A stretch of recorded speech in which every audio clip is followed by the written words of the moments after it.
Y'all ready to review and react to episode 2 of The Falcon and the Winter Soldier? Yes. Let's get the conversation started. Hello and welcome to LexiCon's review of The Falcon and Winter Soldier episode 2. It is Maddie along with Lexi. Dylan. And we're doing this exclusively for our YouTube channel, so make sure you like, comment, subscribe, all that good stuff, as I would say over on Vidicy. Yes. But this is LexiCon. Falcon and Soldier. Falcon and Soldier. And Soldier. Just Soldier. I keep calling him Captain Falcon too. That's what he is in the summer. He's a Falcon and Soldier. Captain Falcon and Soldier. That's like Captain Falcon and a soldier for all seasons. Alright, so we got 2 episodes in the books. We're starting to see a little more of what the series is going to be about. And I do want to say right off the bat that racism certainly seems to be one of the threads that's going to be interwoven through this series. I mean, we've seen it with Sam and his sister's troubles with the bank in last episode. We saw it with Sam's issue with the cops in this episode. yes. We see it in that they're going to introduce Isaiah, who was Black Captain America, and whose legacy was tarnished and somewhat erased. Even somewhat in how Sam was subtly coerced to give up the shield, and only to see it handed over to a white Captain America. And even to Sam's line from the first episode when he told Torres, every time it gets better for one group, it gets worse for another one. And I'm fine with that if that's the direction they want to go in. I'm not criticizing them per se. To me, it all comes down to how well or not they do it. If they do it well, great. If they don't, But I have seen some criticism that they're being too subtle with it, and that they're not really naming the racism. I saw a comparison made to the Watchmen TV series that apparently did that much better, at least in some people's eyes. And like I said, I'm willing to wait and see where it goes, but I understand why some people aren't. And so Marvel may be alienating a certain section of the audience that they're trying to court with this if they don't do it. Yeah. But we'll see how it goes. I just wanted to put that out there. As far as episode 2 goes, man, episode 1 I thought took things way too slowly. And I thought episode 2 moved too fast. A little bit. Especially in that after this big instance of Bucky and Sam not being together at all in episode 1, suddenly they're just together in episode 2. I was sitting here like, when and why did y'all get together and how? Yeah, there was no call put in, there was no big meeting. I mean, there was a throwaway line from Sam, some reunion, but I mean, he was just there. There was literally nothing. It felt very abrupt. Where did you come from? Where did you come from? Where did you go? Anyway, I don't know. Maybe the shooting of the series, the creation of the series was somewhat protracted because of COVID. So maybe something got cut out or lost in translation a little bit. But if not, that just seemed like a rare misstep for Marvel. I agree. I mean, I'm glad to have them together, but I feel like if you're going to take the time to have them separate, you need to do something to bring them together instead of just, oh, well, we're together. And exactly. It's weird, too, because we'll get into it. They have some dealings with bootleg Cap. Yeah. But Sam points out, like, you guys have all these rules and regulations. We're free agents. I mean, under what authority are they acting exactly? Because I thought with the Sokovia Accords, they had to sort of fall in line to the government. I thought that they still or risk being outlaws. And I understand... The Sokovia Accords still in action. Yeah.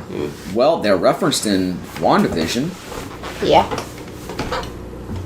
There's bits of them in credits of the first episode of Falcon and Winter Soldier, but they're outright referenced in WandaVision. Yeah.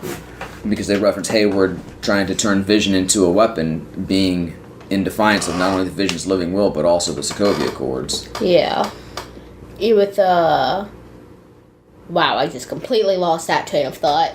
Well, I was just saying, too, that I realized that Bucky has been pardoned, and I guess Sam was, too. Because, I mean, originally, after Civil War, he was an outlaw for a while, but I guess maybe after the...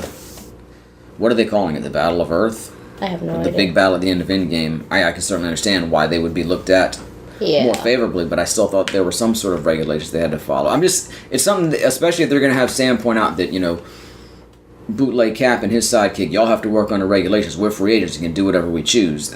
Okay, well, why? Since you took the time to establish the Sokovia Accords and Civil War and saying, that superheroes have to follow these guidelines, well, why do these suddenly not have to? Yeah, I mean, yeah, that's kind of the thing, because I think that there'd be some sort of stuff that they have to follow. Well, like I said, they took the time to specifically... be the same for both of them. They specifically took the time to have Sam say, well, we don't have to follow the same regulations as you, but why. They're not establishing why or how. So that's another case where they're not going as far with something as they should. So hopefully that won't continue to be the case. And not that I want them to spend a whole lot of time on this, but just make it make sense, Yeah. Or don't address it at all. Why is the big question of episode 2. I'm just saying, don't take the time to address it all if you're not going to go all the way with it. Yeah. I did like the way this episode kicked off with the little deeper look into Walker, the new Captain America. Uh-huh. I thought that was kind of nice. It sort of made him look. It humanized him a little more, Yeah. It sort of gave us a look into him that maybe he's more of a pawn in this scheme than actually an accomplice. At least for now. We'll see how the character goes. And toward the end of the episode, he seemed a little less likable, I guess. I'm not saying that the opening made him likable, but it did give us a little more depth to his character, Yeah. So I did like that, and I liked the way... I still like to see him die. Damn. I'm sorry, I don't like him. Absolutely nothing has made me like him. The episode, I was like, man, maybe he's not such a bad See, I didn't think he was so... I thought they did a good job of making him look like he's doing his best, not that bad of a guy. But then by the end, still don't like him. But then by the end of the episode, when he told Sam and Bucky if they wouldn't work with him to stay the hell out of his way, then I started... I think we may see that where he's actually not a bad guy, but circumstances and the fact that the real superheroes, in quotes, still end up saving the day, maybe he'll gradually turn to be a bad guy. Possibly. I think that's kind of what we're looking at. Either I'm But we'll still see how it sitting here goes. like, I don't like you. I do want to know, how is he throwing that shield so hard if he's not a super soldier? He's strong. Yeah. I mean, I get they wanted to say, he tested off the charts and all that stuff, but he's not a super soldier. Facts. And I mean, I know we've seen some previews of Sam throwing the shield. But we don't know how much, we got to kind of take that with a grain of salt until we actually see it the way it plays out in the show. Because trailers can be cut to emphasize different things. So I'm just wondering how he's able to do that. And I mean, at the end of the day, the super soldiers did win against him. I mean, even Bucky he would have taken, I'm sure he would have taken one-on-one easily enough, but against several of them, he was outmatched. Very much. But then at first when it was like, Bootleg Cap's going to save the day, it's like, no, that doesn't make sense. No, not at all. Because what we're dealing with is Sam and, Bucky, Sam and Bucky. Yeah, that's right. Yep. I almost said Sam and Falcon, and then I corrected it, and then I questioned myself correcting it. Yeah, no, it's Sam and Bucky. But it's the scene from the trailers you saw where they're fighting on top of the moving trucks, and they're getting their butts kicked, and Bootleg Cap comes in to save the day, but then eventually he gets thrashed. I did like the move where his sidekick, and I apologize, I can't remember the character's name. Me neither. What was his little superhero name? Power Star or something like that? Or his Battlestar. Battlestar. There you go. He got knocked off the truck, and Bootleg Cap threw his shield underneath him to catch him, and I thought that was a pretty cool move. Yeah. Just saying, they seem to be fairly uninjured for getting punched and launched 15 feet. That's it. Well, he might have a bit of armor on. Wait, you're talking about Cap, right? Bootleg Cap? Yeah, Walker. I mean, he might have a bit of body armor on his in his gear too. And he did hit the car windshield to break his fall a little bit. Like, I mean, that if you fall on something that will break with the impact, it does help cushion you a little bit. I'm not saying it wouldn't hurt and he wouldn't have some injuries, but I'm not necessarily saying it's enough to just take him out of commission completely. It wasn't 50 feet. 15. Maybe. Going back to the beginning of the show, I did like the way they over the Marvel credits, which we didn't get the Marvel title card in the first episode, I don't think, did we? I don't know. I was thinking we didn't, but maybe we did, but we got it back on this one, but we had that sort of drumline music playing over it. I like that, it's from the scene you've seen where they have the dancers and the big pomp and circumstance for Cap at the football game. Yeah. I hate calling him Cap. Okay? Same. Bootleg Cap. Yeah. Walker. It's not Cap. But I like the way U.S. agent. They played that music over the opening of the show. Uh-huh.